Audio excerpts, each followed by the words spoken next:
So, Your Honor, Jimmy Winfrey is a co-indictee in our case. He is obviously not here. He's severed. I understand he's in custody. I believe he's in custody anyway. He was previously arrested and indicted in Cobb County, and that is for an April 26, 2015 alleged shooting at a tour bus that was occupied by a performer, Dwayne Carter, known as Lil Wayne. And he went through with very fine lawyers, and he pled guilty.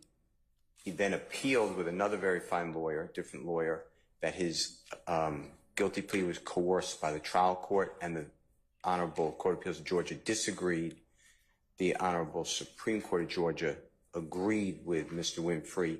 They vacated and said that the trial judge got involved in was coerced the plea. Excuse me. So Mr. Winfrey then eventually pled guilty again. And I believe, I have to check my notes, but it was an Alford plea, I believe.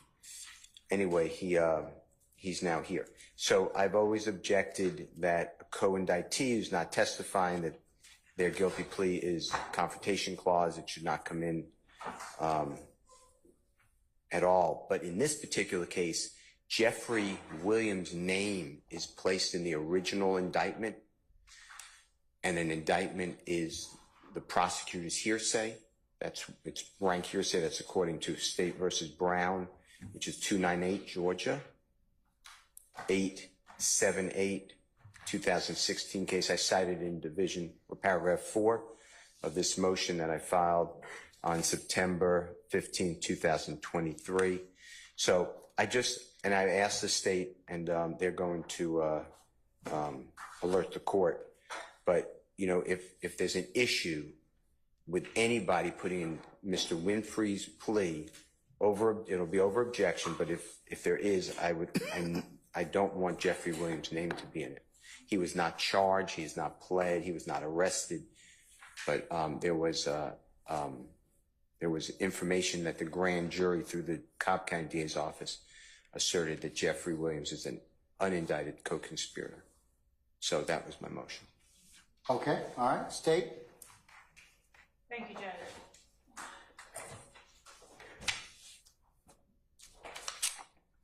Your Honor, I believe that the case that Mr. Steele cited for the court has to do solely with the state using an indictment of a non-co-defendant person to prove the existence of a gang. The indictment, State v. Brown, involves the state simply taking an indictment in an entirely different case of an alleged gang member who is alleged to be a member of the same gang as Brown, and using the indictment itself alone to prove the existence of a gang. Whereas in our case, the shooting of Lil Wayne's bus is not only alleged to have been done by the criminal street gang member of YSL, that is Jimmy Winfrey. It is also alleged as an overt act in our indictment. Now, what the state does not intend to do, which we believe would comport with the spirit of Brown, is we do not intend to put in the counts to which are not at all referenced, or which Mr. Winfrey, which not only did he not plead to, but they're not referenced in any of the counts that he pled to. And along those lines, the counts to which Mr. Winfrey pled guilty are counts 5 and 7 of indictment 152-765 in Cobb County Superior Court. And count 5, Your Honor, of that indictment states as follows: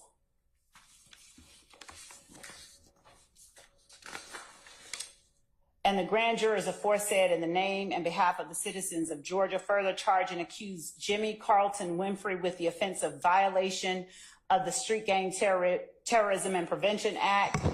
For that, the said accused person on or about the 26th day of April 2015, being associated with the Bloods, a criminal street gang, did unlawfully participate in criminal gang activity through the commission of the offense of violation of the Racketeer Influenced and Corrupt Organizations Act as set forth and described in counts 1 through 3 of this indictment and incorporated herein by reference, contrary to the laws of said state, the good order, peace, and dignity thereof.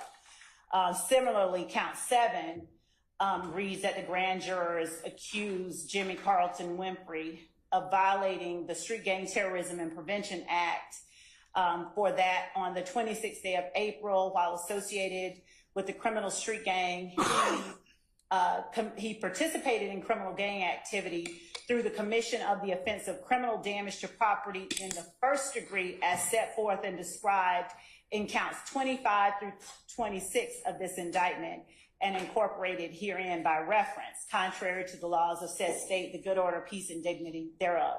That said, the state would only be introducing as part of the certified conviction of Jimmy Winfrey the indictment portions that reference either counts that he pled to or counts that were incorporated into the counts that he pled to as indicated in the language itself of the counts. So that would mean counts 1 through 3. Do any of those counts reference Mr. Williams? They do reference Mr. Williams, Your Honor, because Mr. Williams, as alleged in this indictment, was a part of the act that Jimmy Winfrey committed when he shot up the bus that was Lil Wayne's tour bus. So, Judge, can I see it? Yes, Judge. And I will give to the court both our certified copy. And that's already been provided to the defense in this case? Your Honor, I have my own. Okay. All right.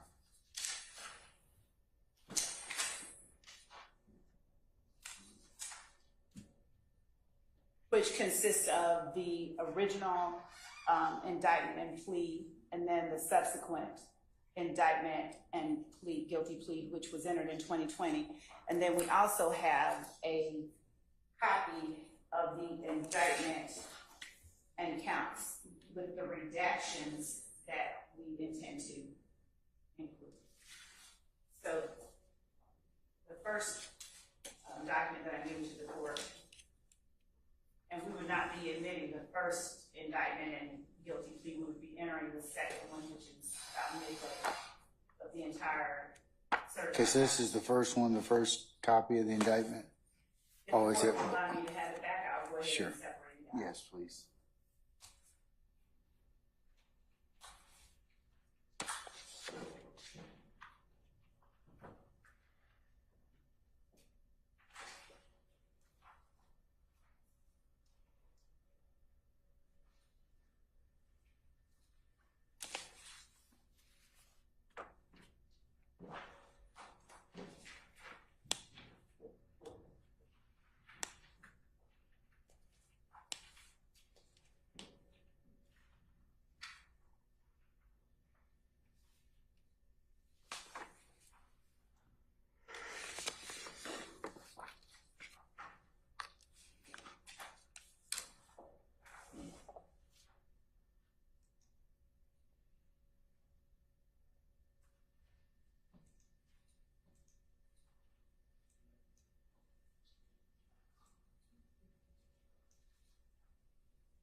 Your Honor, I'm giving to the court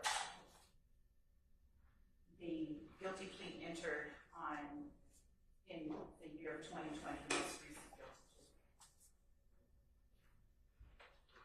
plea. And the second set of documents is the guilty plea with the indictment, rather, with the redactions that the state intends to include.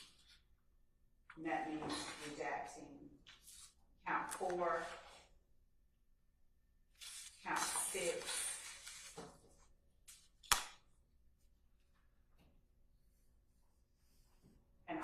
counts with the exception of counts 25 and 26.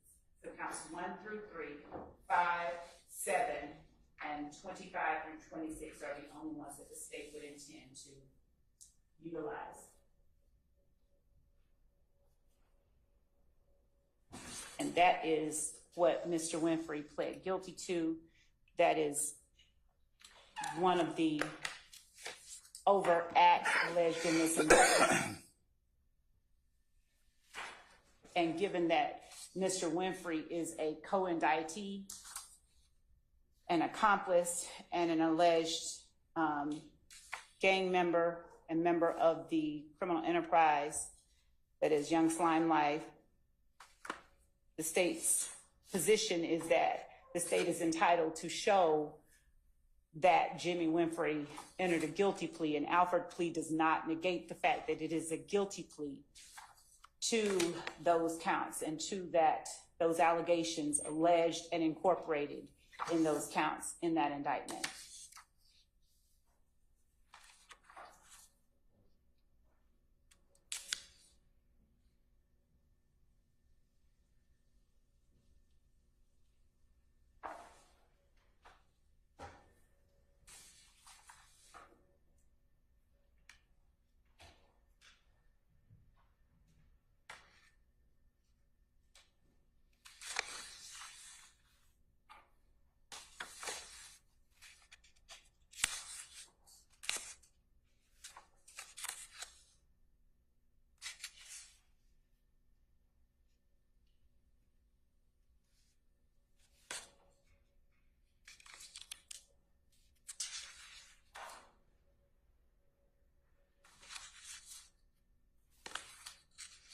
Let me ask you a question, Ms. Love. Is it your intent to call Mr. Winfrey at some point in time? Your Honor, our intent is not to call Mr. Winfrey. Our intent is to prove up the case that Mr. Winfrey was to present evidence independent of the indictment itself. I mean, are you going to put him, or is it your event? Are you going to call him during your case in chief? Mr. Winfrey, Yes, no, but why we're not? going to, Your Honor, because he is so there are two things. We intend to prove up the case itself. We don't intend to just put in an indictment. Well, I'm saying if you called Mr. Winfrey and you wanted to, consistent with your case in chief, and for example, asked him questions about his involvement, then certainly I could see how that indictment might then be appropriate to show knowledge or to impeach. But that's why I asked you that question. It wasn't for the court asking any other purpose. But Judge, it'll be similar to the certified copy of the indictments of Shannon Stillwell that we've entered. And Mr. Stillwell, I cannot compel him to testify. It would be similar because Mr. Winfrey is awaiting trial in this case. I cannot compel him to testify in this case. He is, as Mr. Stillwell is. did he plead? Did he plead, or is he? He pled guilty to the Cobb County case, not to this case. He is on this indictment. Is he in the other Splinter case that we have in this case? Is he in? Yes, he is. I'm sorry. Yes. Okay, all right. That's what I meant. The other matter that my colleague Judge Dempsey is Yes. handling at this point in time. So he's in that case. Yes. Okay, I understand. Okay, all right.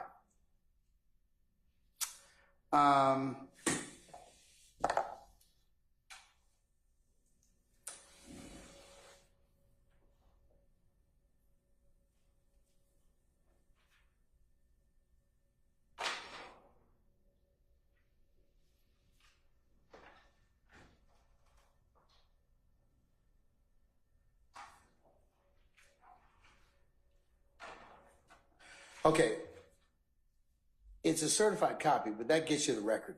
Okay, that gets you the record. Mr. Steele's still got an argument that would be hearsay at that point. Is that correct? Mr. Steele, is that correct? Of course.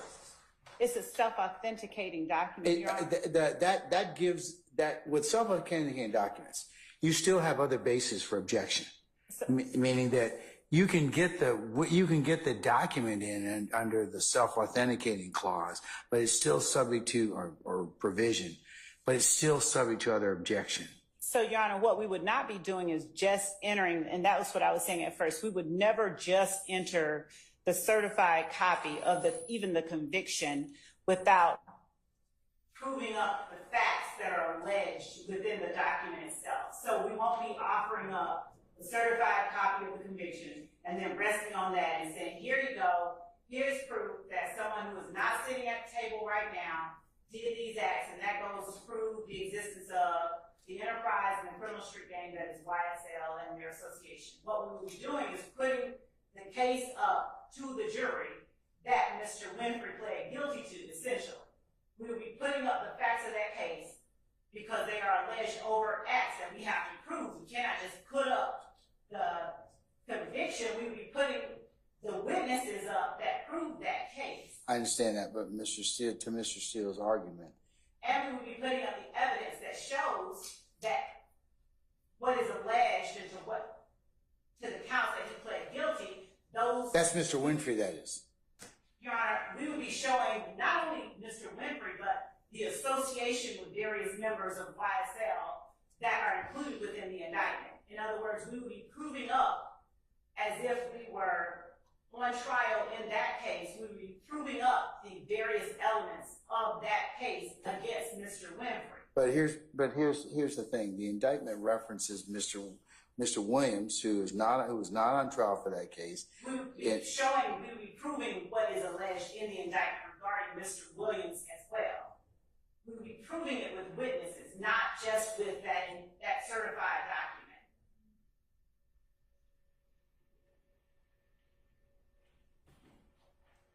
I'm not saying it might not come in, but I don't know if it will come in at this point in time. But I have some concerns. I understand what you're saying. You're saying, okay, we're going to prove Mr. Winfrey's conduct, okay?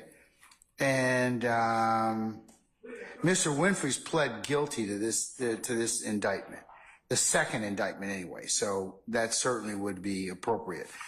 But I think that you would probably have to redact out Mr. Williams' involvement at this point. So, Your Honor, prior to and without putting up evidence of what Cobb County alleged in that indictment regarding Jeffery Williams, I would understand that requirement. We intend to put up that information, and it would not be hearsay when the state has proven the allegations that are made in the indictment.